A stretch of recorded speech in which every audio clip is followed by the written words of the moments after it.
Alright guys, welcome back to F1 News. The string of upgrades that Mercedes intend to bring to the W14 over the next 5 races has been revealed to the public. Their exact plans per Grand Prix weekends we shall see today, in the intention to make this car a race winner at the very least. Lewis Hamilton's complaints about the cockpit position as well will look to be addressed over the coming races, as Toto Wolff admits that Lewis was right over the winter and the engineers were in part wrong. Very much enjoyed your thoughts in the comments. Hit the like button if you enjoy. Subscribe if you're new as always. I would greatly appreciate it. Plenty to discuss. Firstly, the confirmation from Pirelli that this new weird experimental qualifying format, you guys might have heard rumours about this before, and now it's confirmed that in Imola, which is also a sprint weekend I believe, they're in addition to that doing an experimental format where in Q1 you're only allowed to use hard tyres, Q2 only the mediums, and only softs in Q3. Now the intention would be to save tyres, I guess, for whatever reason. I'm not exactly sure apart from that what the point is of this whole idea,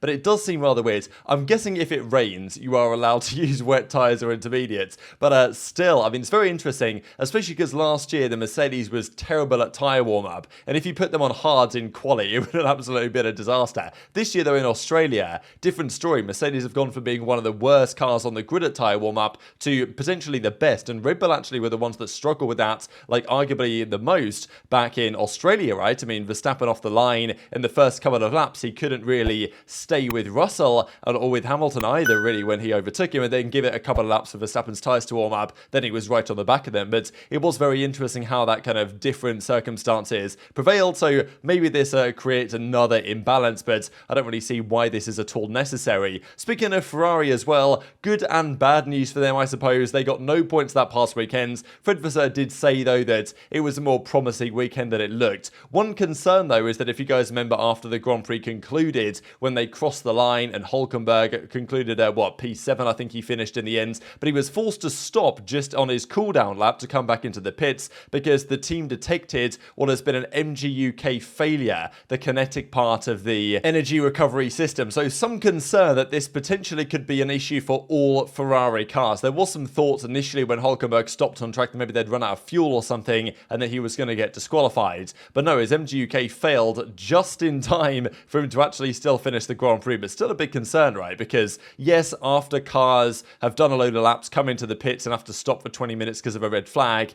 like it's not ideal for the cars. They don't particularly like it. They'd prefer to keep running, and getting them up and going again can lead to some issues as we have seen in the past. But this is certainly not something that Ferrari fans will want to hear. These are their upgrade plans though throughout the Easter period. They've got a new diffuser in Baku, new rear suspension in Imola, and then new side pods arriving in Spain. It's going to look like a completely different car, and it's going to be more aligned with the RB19 concept. And this has been some questions about Ferrari because they said not that long ago now that they had a plan of upgrades intended for the coming races that were going to a certain degree double down on their concept. But I think they've come to the realization, as has everyone, that this Red Bull concept just has such a higher ceiling than the rest of the grid, and they've been able to exploit that incredibly well. And Ferrari are, even if it's going to hurt their cost cap, changing tack, right? They might have to abandon a lot of their upgrades they were planning over the coming races to go down this route, but it's probably the best one in the long term. Now, it's probably not going to put them or anyone in a position to fight for this year's championship,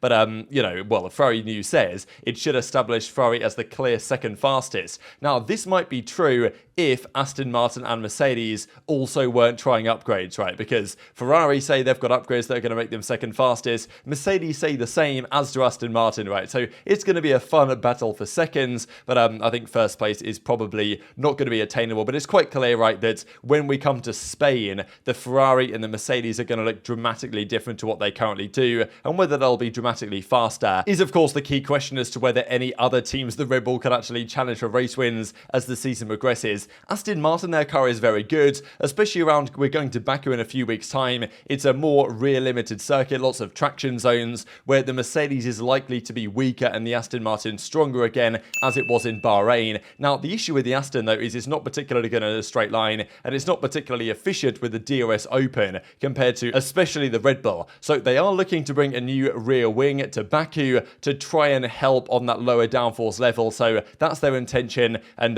whether it works will be a key driver as to whether they can be the second fastest car, because I think everybody knows what the number one car is going to be around that particular track. Now, as we saw with Ferrari, say, Mercedes also have an even more in-depth, rumored documentation on what their plans are over the coming races to bring upgrades. They've got some upgrades that are intended to prepare the car for the arrival of the big one in Imola, and then even further on than that, they've got significant suspension changes that are going to try and help Hamilton understand why his car he doesn't feel so connected to the car at the moment, and he's got his reasons for that, and Mercedes are going to try and deal with it. So these are the updates they're going to bring, pretty much something every one of the next 5 races. So I think Toto Wolff confirmed in Australia the big package is not going to arrive until Imola. There was some thoughts, could it be fast-tracked to Baku? That's not the case, but they're going to bring some kind of intermediary upgrades there. So at the moment, we have many plans to improve the performance of the W14 in the next 5 races. Before the Imola change of concept, Mercedes could bring upgrades concerning the mechanics and the cooling to Azerbaijan or Miami. These will be partly in preparation from the aero changes going on at Imola, and then the update package in Imola, this is the big one, will reshape a lot of the aerodynamic surface, which is including the side pod shape. But if you change the side pods, you can't just leave it there. You've got to change the floor, the way the airflow from the floor interacts with the airflow from the side pods, all these other factors in play that makes it very complicated to just copy the Red Bull. And also there's an additional important package arriving in Spain, which will further build on the concept change brought to the Imola Grand Prix. It's very interesting. They've got some things in the works for either the next Grand Prix or Miami. More than likely they'll do it for Baku just because they've got a couple of weeks off now just to work on this, and it's easy, Baku is closer than Miami is to where they're based. Not by much, to be fair, but you get the picture. So these are the Grand Prix weekends. Round 5 was meant to be, well, it was meant to be China round 4. That's not happening, of course. So Baku round 5, then Miami, then Imola, right? So this is where they're going to have one substantial change to the car, but it's not going to do performance or anything,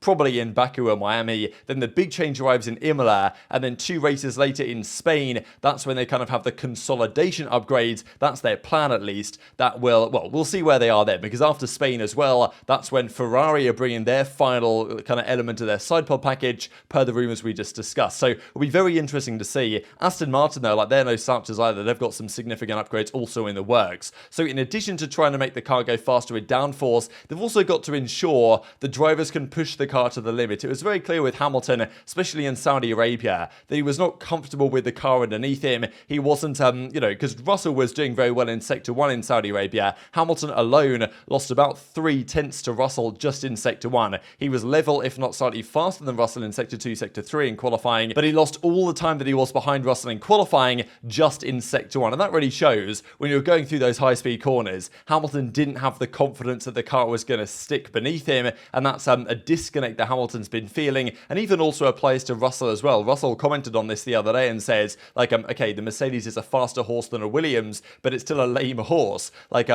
Riding a horse from A to B and it doesn't zig is like sitting in a Formula 1 car that suits your driving style. We know that there's a lot of performance in this car, but it's not happy that someone wants to ride it, and the way of riding style does not suit the car either. It still has its own head, which sometimes runs the risk of throwing you off. So, that's the point that the Mercedes drivers are making, that they don't feel fully confident in the way their car will behave, which means it might have more performance per lap in it, especially in qualifying, but they can't risk it because they feel like the car is going to be in the wall. That was certainly an issue last season as well. And Hamilton seems to be struggling more with this than Russell is, and as Hamilton said not long ago now, our cockpit is too close to the front. When you're driving, it feels like you're sitting on the front wheels, which is one of the worst feelings to be having. And we saw this comparison yesterday, but look how much farther forward Hamilton's or Russell's head would be than Verstappen's, for example, or Perez is, and you can see that it's further forward than anyone on the grid, and the Red Bull has theirs as far back as they reasonably can. So they're trying to change this, and as Toto Wolff says, we're dealing with the big concept of the driver position. Obviously, that's one of the most important things, and when a 7-time world champion has an opinion, it is important to listen to it. So they're trying to make this happen.